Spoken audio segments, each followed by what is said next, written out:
PJ, hello, nice to see you again. How is everything with you?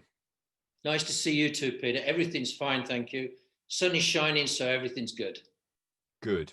And I'm enjoying the sunshine because we haven't got any here in Hertfordshire, so I'm pleased it's shining for you. So, PJ, I'm particularly interested in the characters and the way that they've evolved in the second book, in Prophecy. I'm interested particularly in Payne Sinclair. He's very sort of calm, benevolent character. He's a father figure, but the organization that he is at the top of is pretty brutal, efficient, let's call it, unforgiving. He's a bit of an enigma. We know he looks and sounds a bit like Sean Connery, but what was your inspiration for Payne Sinclair, and what for you is behind the character? I guess the best way I can explain this is how I deal with developing characters, and there are predominantly two ways. One is where I develop the character on the page, and I begin to think through what would they say, what would they do, what are the characteristics and the mannerisms, so that when I put them into a scenario, I know how they're going to react. So I do all of that pre-work, and I think I said last time we spoke, I borrow characteristics of various people that I meet. The other way I do it is I don't do any of that. I just have maybe the name and a couple of lines about the character, and then I throw them into a scenario and just see what happens on the page. And that was the way with Payne Sinclair, because I wasn't quite sure what he would become, but he became, as the story evolved, it became this slightly mysterious, enigmatic character, and he needed to be, because he's a leader. And so you'll find that, in Arc Book 1 and Prophecy Book 2, there's lots of backstory about all of the characters, really, in depth, but not him. He's the one that doesn't have a backstory. And I think I may leave it that way. I'm not sure yet. But, it has to be somebody, at the end of the day, he's protecting with a bunch of knights the Ark of the Covenant. That's what he's doing. And he's facing all of these criminals and these people that want the Ark and want to kill the Templars. So it has to be something, somewhat different to everybody else.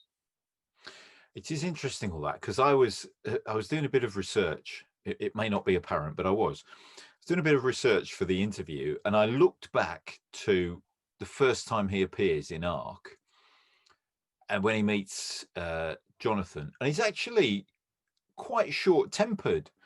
And I thought, that's interesting, because I wonder if that's really him, or if he's putting it on, because later, throughout the two books, he's calm, he's measured, he's the peacemaker. So I was interested that he actually, our introduction to him is a bit terse. Yeah. What's that about? Yeah, and so that was put on. He doesn't become that person that Jonathan gets to know until they start to speak, and actually until Sinclair actually says, "I'm the guy you've been looking for." Yes, it's me. So prior to that, he's this almost lord of the manor of this castle, this laird, that occasionally has visitors, and he's slightly terse with them. And he says why, because an American pitched up and wanted to do painting, and he does all of that, but it's all tongue in cheek. Yeah, so he's the first gatekeeper. I'll find out who you are. Yeah, absolutely yeah. Right. Yes. And sorry, just to answer the bit about Templars being brutal, and you're absolutely right. Of course, I think the Templars have a bum rap, because what happened was that in the 13th century they disappeared. So let's just assume they actually have disappeared and they're not in the shadows. So they disappeared. So their story, their history, their behavior is suspended in time 900 years ago, right?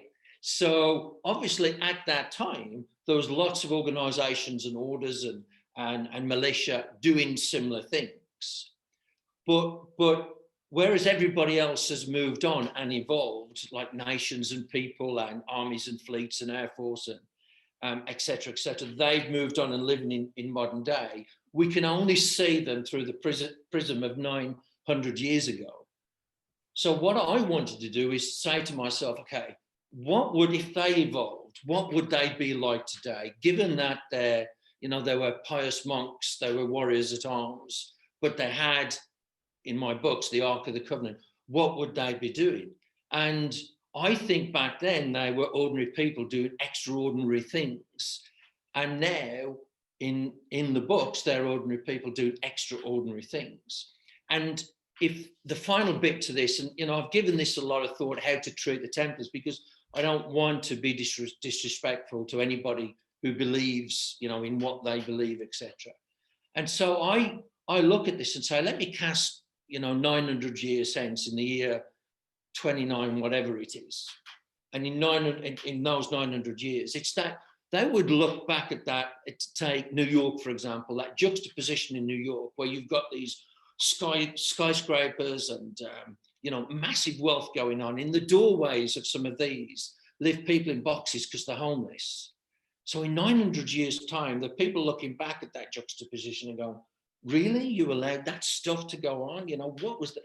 So it's that kind of thing. And that's how I try to treat them in Ark and in Prophecy. Yeah.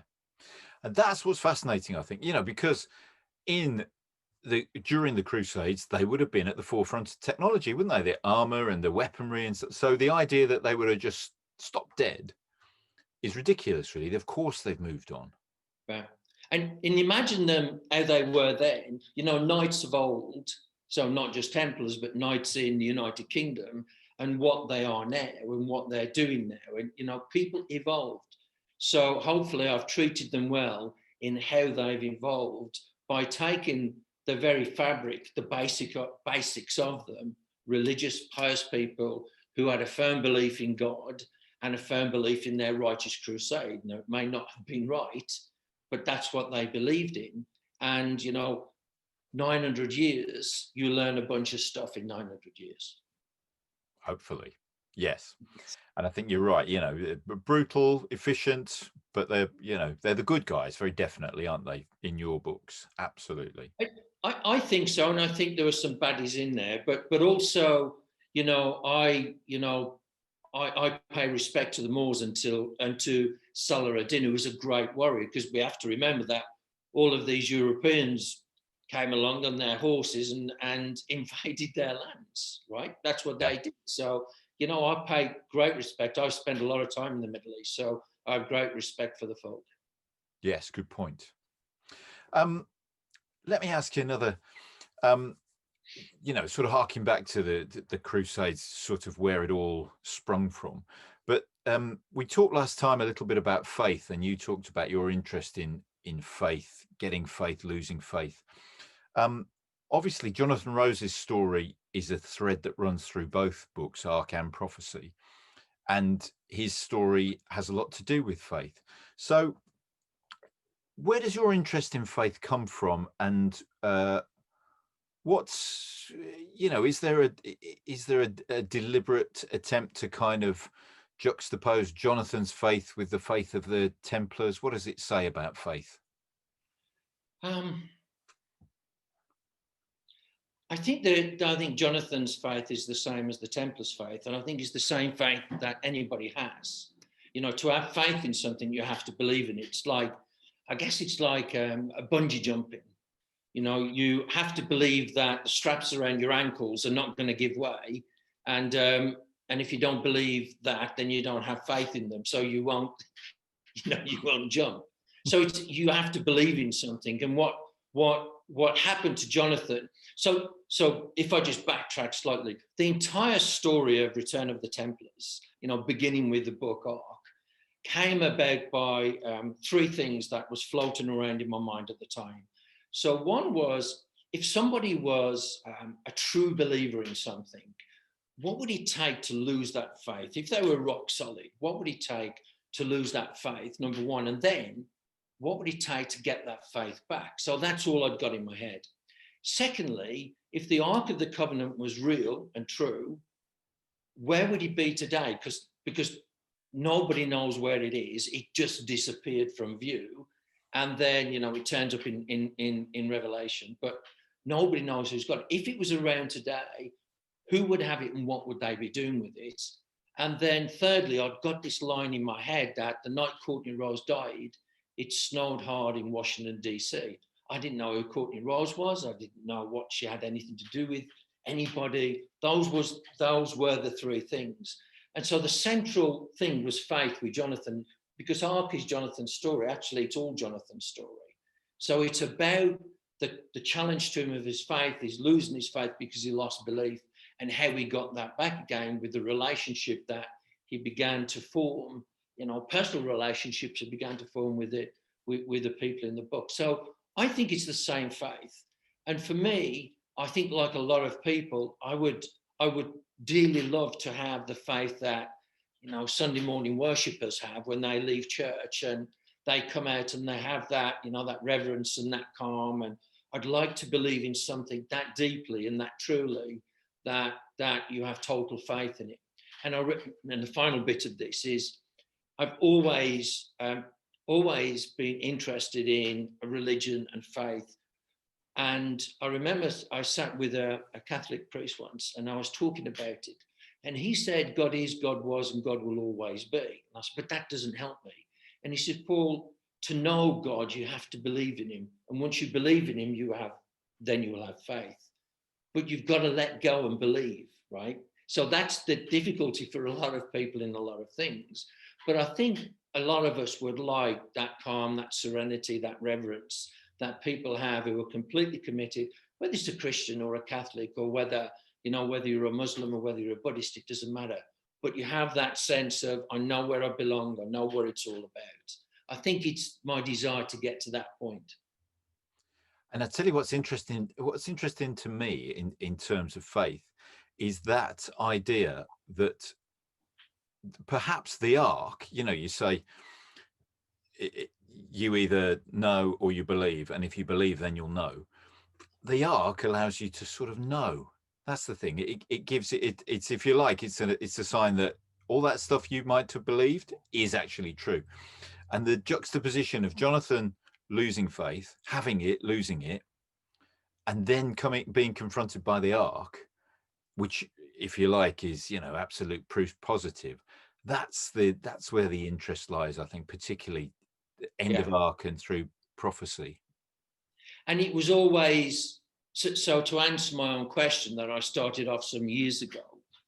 If somebody had that absolute faith, what would it take to lose it? Well, that was the murder of his sister. And what would it take to get it back? It was at the end, there were a number of miracles that took place. And the biggest miracle of all, of course, was the Ark of the Covenant and opening that up and seeing that.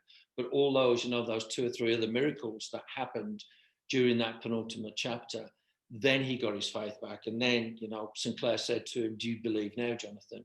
Because that's what we all strive for. That's what we all need, isn't it? Absolutely 100% positive proof that something, in the Bible talks about the second coming of the Messiah, Jesus Christ, and we're now 2,000 years hence. And when everybody's waiting for that proof. I don't think they should be so keen, because it brings with it tribulation, which is end of days for non-believers. So I don't think they should be overly keen. But we're all searching for proof of something, right? That's what I think. PJ, thank you very much. It's been wonderful to talk to you again. It's been lovely to spend time with you, albeit distanced. I wouldn't mind. Next time I'm going to come to you. All right. I'm shining for you, Peter.